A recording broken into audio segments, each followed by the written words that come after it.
Hello viewers, welcome செய்கிறேன் அக்மல் ஃபுட்டுக்கு.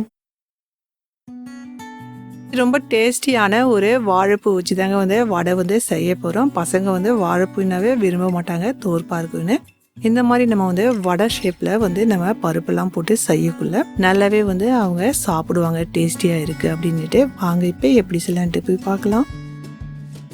இந்த மாதிரி நம்ம வாழைப்பூவுக்கு க்ளீன் பண்ணிக்கணும். இதில் பார்த்தீங்கன்னா ஒரு பிளாஸ்டிக் ஆட்டம் இருக்கும், அதுவும் ரிமூவ் பண்ணிடணும். இந்த கருப்பாக இருக்குது இல்லைங்களா, இப்போ இந்த தண்டுக்கும் எடுத்துடணுங்க. எடுத்துகிட்டு நம்ம இந்த மாதிரி க்ளீன் பண்ணி வச்சுட்டு அதுக்கப்புறம் நம்ம இந்த வாழைப்பூவுக்கு நம்ம சின்ன சின்னதாக கட் பண்ணிக்கணும்.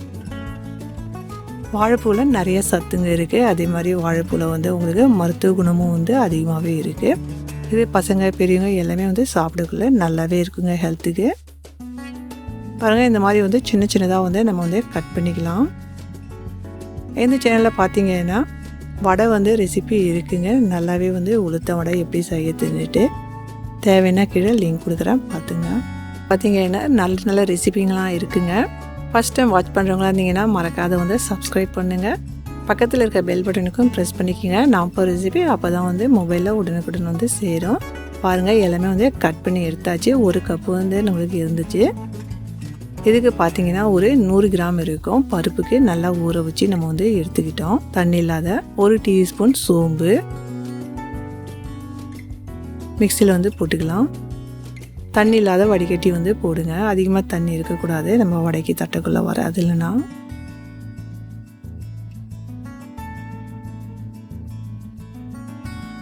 இது கூடயே நம்ம காஞ்ச மிளகாய் காற்றுக்கு ஏற்ப மாதிரி போட்டுக்கலாங்க. எல்லாமே நல்லா இந்த மாதிரி கெட்டியான பதத்துக்கு அரைச்சி எடுத்தாச்சு. புடிசாக கட் பண்ணுற வெங்காயம் இதில் போட்டுக்கலாங்க. இது பார்த்தீங்கன்னா ஒரு 2லேருந்து 3 பெரிய வெங்காயம் இருந்துச்சு. வெங்காயம் போட்டுக்குள்ள நல்லாவே டேஸ்ட் இருக்கும் அதிகமாக. நம்ம கட் பண்ணி வச்சுருந்தீங்களா, இப்போ இந்த வாழைப்பூக்கு இதில் போட்டுக்கலாம். அதே மாதிரி தேவையான அளவுக்கு பச்சை மிளகாய் கட் பண்ணி போட்டுக்கலாங்க. இஞ்சி 1 டீஸ்பூன், கருவேப்பிலை தேவையான அளவுக்கு போட்டுக்கலாம். இஞ்சி பார்த்தீங்கன்னா சின்ன சின்னதாக கட் பண்ணி போட்டுங்க. தேவையான அளவுக்கு கரியாண்டர் லீஃபு, ஒரு 6லேருந்து 8 பூண்டு பல்லுக்கு இந்த மாதிரி நல்லா இடித்து போட்டுக்கலாங்க. பெருசாக இருந்துச்சுன்னா நீங்கள் 5 கூட பூண்டு பல்லு சேர்த்துங்க. தேவையான அளவுக்கு உப்பு போட்டுக்கலாம். இதுக்கு நல்லா நம்ம மிக்ஸ் பண்ணி விட்டுக்கலாம். எதுவுமே அதிகமாக தண்ணி போடாதீங்க. அதிகமாக தண்ணி போட்டிங்க அப்படின்னா உங்களுக்கு அந்த வடை பதத்துக்கு வராது. பாருங்கள், எல்லாமே இப்போ ரெடி பண்ணிட்டோம். நம்ம இதுக்கு ஃபஸ்ட்டில் உண்டைங்களாக ரெடி பண்ணி வச்சிடலாம். அந்த மாதிரி செய்யக்குள்ள நம்மளுக்கு சீக்கிரமாக எண்ணெயில் தட்டி போடுறதுக்கு ஈஸியாக இருக்கும். இந்த ப்ரிப்பரேஷன் பண்ணி வச்சுக்கலாம். இந்த வடையோட எல்லா நியூட்ரிஷனும் சேர்ந்து இருக்கக்குள்ள உங்களுக்கு ஹெல்த்தியாகவும் இருக்கும். நீங்கள் இந்த மாதிரி செஞ்சு பசங்களுக்கு கொடுத்தீங்கன்னா டிஃப்ரெண்ட்டான ஒரு வடைங்க பசங்க டேஸ்ட் பண்ணுவாங்க. இது பார்த்தீங்கன்னா தோற்பாக நம்ம இருக்கக்குள்ள இந்த மாதிரி மாவோட சேர்ந்து நம்ம டிஃப்ரெண்ட்டாக செய்யக்குள்ள இந்த வாழைப்பூ இருக்கிறதே அவங்களுக்கு தெரிஞ்சு வராது.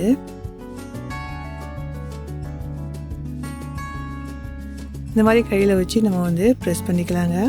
எண்ணெய் நல்லாவே சூடாயிடுச்சு. தேவையான அளவுக்கு எண்ணெய் வச்சு சூடு பண்ணிக்கோங்க.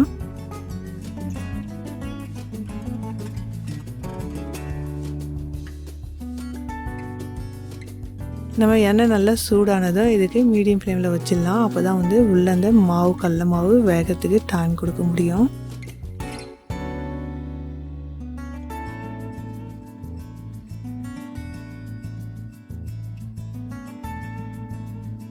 ஒரு பக்கம் வெந்ததும் இதுக்கு மறுபக்கம் திருப்பி விட்டுக்கலாங்க.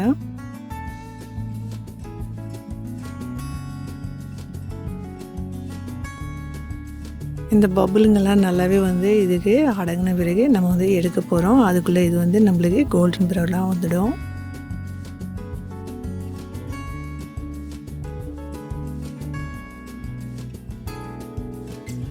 பாருங்கள், எவ்வளோ பார்க்குறதுக்கே அட்ராக்ஷனாக இருக்குது. நம்ம இது சாப்பிடக்குள்ளே நல்லாவே அந்த டேஸ்ட் இருக்கும். நம்ம இடித்து போட்டோம் இல்லைங்களா பூண்டு, அது இன்னும் கொஞ்சம் சுவை கூட்டியாக இருக்கும். இந்த ரெசிபி உங்களுக்கு பிடிச்சிருந்துச்சின்னா மறக்காத ஃபேமிலி அண்ட் ஃப்ரெண்ட்ஸோட அதிகமாக ஷேர் பண்ணுங்கள். டீ டைமோட வச்சு என்ஜாய் பண்ணுங்கள். Enjoy food.